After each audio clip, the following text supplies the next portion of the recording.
नमस्कार साथियों, study with Ravindra Bishnoi में आपका हार्दिक स्वागत है। आज हम 10th क्लास का 13वां चैप्टर पृष्ठीय क्षेत्रफल और आयतन कर रहे हैं। इसके अंदर हम 13.1 प्रश्नावली है उसके कुछ क्वेश्चन सोल्व करेंगे। आइए देखिए उसका पहला प्रश्न दिया है आपको। दो घनों, घन क्या होते हैं? जिनकी सभी साइडें बराबर हो, जिनमें से प्रत्येक का आयतन 64 सेंटीमीटर क्यूब है, के संलग्न फलकों को मिलाकर एक ठोस बनाया जाता है, जिससे प्राप्त घनाभ का पृष्ठीय क्षेत्रफल ज्ञात कीजिए। तो हमें दो घनाभ दिए हैं, दो घन दिए हैं, उनसे हमें एक घनाभ बनाना है। मतलब जब दो घन आपस में जुड़ेंगे तो वो एक घनाभ का रूप ले लेंगे। इसके लिए हमें घनों का आयतन दिया है, तो हमें घन के आयतन के फार्मूले का पहले पता होना चाहिए। तो सबसे पहले हम लिखते हैं घन का आयतन। तो घन का आयतन क्या है जो हमें दिया है? तो घन का आयतन हमें दिया है 64 सेंटीमीटर क्यूब। तो घन के आयतन का फार्मूला क्या होता है? भुजा क्यूब, भुजा का क्यूब, या फिर घन कह सकते हैं, भुजा का घन बराबर 64 सेंटीमीटर क्यूब। अब क्या करना है? हमें भुजा निकालनी है, क्योंकि भुजा निकालने के बाद ही हम उस घनाभ का पृष्ठीय क्षेत्रफल ज्ञात कर पाएंगे। तो भुजा निकालने के लिए क्या करते हैं? अब इस साइड इसका क्यूब है, तो हमें इस साइड इसका क्यूब रूट करना पड़ेगा, मतलब घन मूल निकालना पड़ेगा। तो 4 का घन क्या होता है? 64, और 64 का घनमूल क्या होता है? 4। तो इसके लिए हम अगला स्टेप करते हैं कि भुजा बराबर घनमूल 64 सेंटीमीटर क्यूब। तो ये हमने इस साइड जो घन था उसका यहाँ पर घनमूल कर दिया। तो अगला स्टेप देखिए, ये हो गया 4 सेंटीमीटर। अब हमारा भुजा आ गई, तो ये 4 सेंटीमीटर आ गया। तो भुजा की जो भी लंबाई है वह कितनी आ गई? 4 सेंटीमीटर। ये हमारा क्या है? ये हमारा घन है। अब हमें बनाना है घनाभ। तो घनाभ कैसे बनाएंगे? मान लो ये एक घन है, अब दो घनों को जोड़ेंगे तो इनकी लेंथ बढ़ जाएगी, और इसकी जो ऊंचाई है और जो चौड़ाई है वह सेम रहेगी। तो इस प्रकार हमें क्या मिला? हमें एक घन से एक घनाभ मिलेगा, जिसकी लंबाई कितनी होगी? घनाभ की लंबाई 4 + 4 8 सेंटीमीटर। घनाभ की चौड़ाई, चौड़ाई कितनी है? चौड़ाई है 4 सेंटीमीटर। और घनाभ की ऊंचाई, ऊंचाई कितनी है? ऊंचाई सेम रहेगी 4 सेंटीमीटर। तो घनाभ की लंबाई बढ़ जाएगी, क्योंकि हमें दो घन को मिलाकर एक घनाभ बनाना है। तो अब घनाभ का पृष्ठीय क्षेत्रफल पूछा है, तो फार्मूला आपको याद होना चाहिए कि घनाभ का पृष्ठीय क्षेत्रफल। तो पृष्ठीय क्षेत्रफल क्या है? 2 गुणा में LB plus BH plus HL। यदि आप इनको इंग्लिश में याद रखो तो ठीक है, वरना आप हिंदी में भी याद रख सकते हो। इंग्लिश में इनका मतलब होता है length into breadth plus breadth into height plus height into length. और अगर हिंदी में देखें तो लंबाई गुणा चौड़ाई प्लस चौड़ाई गुणा ऊंचाई प्लस ऊंचाई गुणा लंबाई।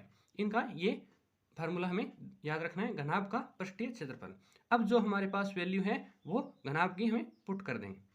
तो 2 गुणा में लंबाई कितनी है? 8 गुणा में चौड़ाई 4 प्लस चौड़ाई कितनी है? 4, फिर ऊंचाई कितनी है? 4 प्लस ऊंचाई 4 गुणा में लंबाई कितनी है? 8। तो ये हमने यहाँ पर रख दिया। तो देखिए हमें क्या मिला कि 2 गुणा में 8 चौक 32 प्लस 4 चौक 16 प्लस 8 चौक 32। अब हमें इनको जोड़ना है कि 16 और 32 को और फिर 32 को, तो 32 और 32 64, 64 और 16 आप इसको जोड़कर देख सकते हो कि 64 और 16 कोई भी गड़बड़ी ना हो। इसके लिए हम पूरा प्रोसेस कर लेते हैं। 4 और 6 10, 6 और 1 7 और 1 8, तो ये 80 हो गया। 2 गुणा में 80 बराबर 160। तो अब हमें क्या मिला? घनाभ का पृष्ठीय क्षेत्रफल बराबर 160 सेंटीमीटर स्क्वायर। ये आप ध्यान रखिए, जो हमें आयतन दिया था उसमें था क्यूब, क्योंकि आयतन हमेशा 3 आयाम में होता है, इसलिए वहाँ पर क्यूब लगता है, वहाँ पर घन लगता है। और घनाभ है वह हमेशा 2 आयाम में होता है, इसके लिए उसमें स्क्वायर लगता है। तो घनाभ का पृष्ठीय क्षेत्रफल हो गया 160 सेंटीमीटर स्क्वायर। तो ये हमारा पहला प्रश्न था, उम्मीद है आपको समझ आया है। अगला प्रश्न देखिए। तो इसका दूसरा प्रश्न है कि कोई बर्तन एक खोखले अर्धगोले के आकार का है जिसके ऊपर एक खोखला बेलन अध्यारोपित है। अर्धगोले का व्यास 14 सेंटीमीटर है और इस बर्तन की कुल ऊंचाई 13 सेंटीमीटर है। इस बर्तन का आंतरिक पृष्ठीय क्षेत्रफल ज्ञात करें। इस क्वेश्चन के अंदर आपको सबसे इंपॉर्टेंट है वह डायग्राम। यदि आपने डायग्राम अच्छे से बना लिया तो यह क्वेश्चन अपने आप सोल्व हो जाएगा। यदि आपको उसे बनाने में दिक्कत होगी तो यह आप क्वेश्चन नहीं कर पाओगे। तो देखिए इसका जो सॉल्यूशन है, सबसे पहले हमें जो दिया है उस हिसाब से हम डायग्राम बना देते हैं। कोई बर्तन एक खोखले अर्धगोले के आकार का है, तो हमने एक खोखला अर्धगोला बना लिया जिसके ऊपर एक खोखला बेलन अध्यारोपित है, उसके ऊपर हमने एक बेलन अध्यारोपित कर दिया। तो ये हम अलग पेन से कर लेते हैं तो आपको ज़्यादा अच्छे से समझ आएगा कि ये हमारा एक बेलन है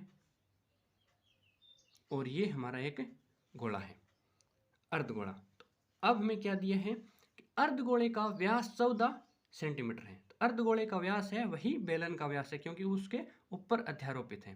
तो ये टोटल कितना हो गया, ये टोटल हो गया 14 सेंटीमीटर। तो अगर व्यास 14 है तो हम त्रिज्या निकाल सकते हैं, इसकी आधी होगी। इसके बाद इसने कहा है बर्तन की कुल ऊंचाई है ये यहाँ से यहाँ तक, ये कितनी दी है 13 सेंटीमीटर। इसने कुल ऊंचाई 13 सेंटीमीटर दी है।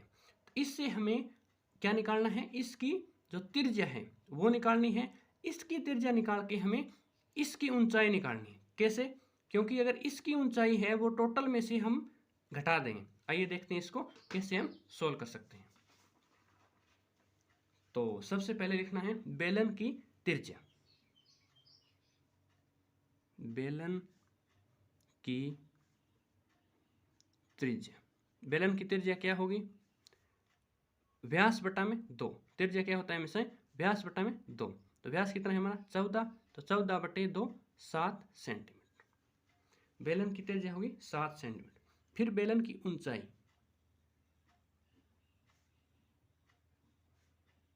बेलन की ऊंचाई, तो बेलन की ऊंचाई क्या हुई 13 माइनस 7 बराबर 6 सेंटीमीटर। क्योंकि जो टोटल ऊंचाई थी वह 13 थी, इसके अंदर हमने जो अर्धगोले की त्रिज्या है उसको अगर घटा दिया तो हमारे पास 6 सेंटीमीटर इसकी बेलन की ऊंचाई बची। मतलब इतना पार्ट है यह 6 सेंटीमीटर का है। अब है अर्धगोले की त्रिज्या, क्योंकि अर्धगोले और बेलन की त्रिज्या समान है। अर्धगोले की त्रिज्या, अर्धगोले की त्रिज्या 7 सेंटीमीटर। अब हमें क्या निकालना है, इस बर्तन का पृष्ठीय क्षेत्रफल। तो पृष्ठीय क्षेत्रफल हमें सब कुछ प्राप्त है, जैसे बेलन की ऊंचाई, बेलन की त्रिज्या और अर्धगोले की त्रिज्या। तो अब हम इसका जो क्षेत्रफल है वो निकाल सकते हैं। इसको देखिए कैसे लिखना है, बर्तन का आंतरिक पृष्ठीय क्षेत्रफल क्या होगा, बेलन का आंतरिक पृष्ठीय क्षेत्रफल प्लस अर्धगोले का आंतरिक पृष्ठीय क्षेत्रफल। तो इसको हम शॉर्ट में CS से लिख देते हैं कि बेलन का CS से का मतलब होता है कवर्ड सरफेस एरिया, प्लस क्या होता है अर्धगोले का CS से कवर्ड सरफेस एरिया। इसको हम शॉर्ट में लिखने के लिए CS से लिख सकते हैं, बाकी आप पृष्ठीय क्षेत्रफल भी इसको कह सकते हो। तो अब हमें इनके फार्मूला पता होने चाहिए कि इसका पृष्ठीय क्षेत्रफल क्या आएगा बर्तन का।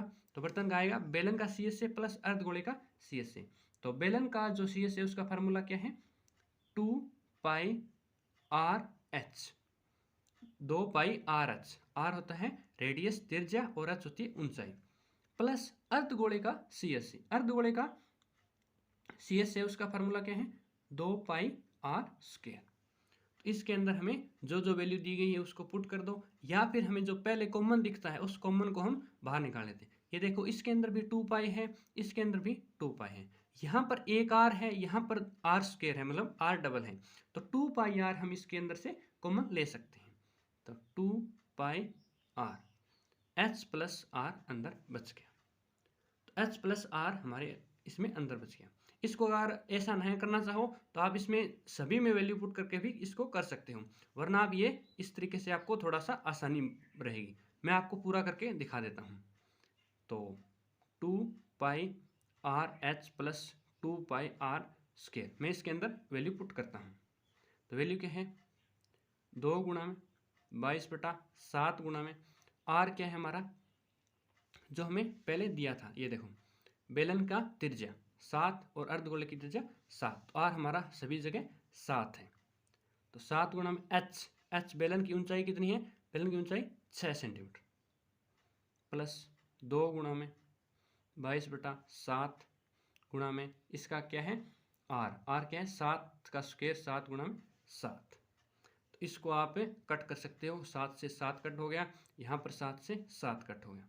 अब हमारे पास क्या बचा, यहाँ पर 22 दूनी 44 गुणा में 6, यहाँ पर क्या बचा हमारे पास 22 दूनी 44 गुणा में 7, तो ये हमारे पास बच गया। अब देखो दोनों जगह 44 है, तो हमें जो हमारी गुणा है उसको आसान बनाने के लिए हम कॉमन ले सकते हैं।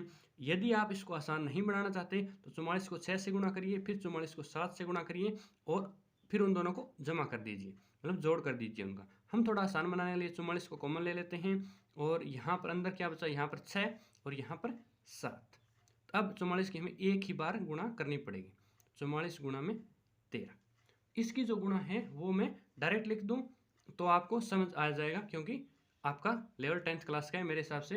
अगर आपको नहीं समझ आता तो आप 44 की 13 से गुणा करके भी देख सकते हो। इसका जो टोटल है 772 सेंटीमीटर स्क्वायर है।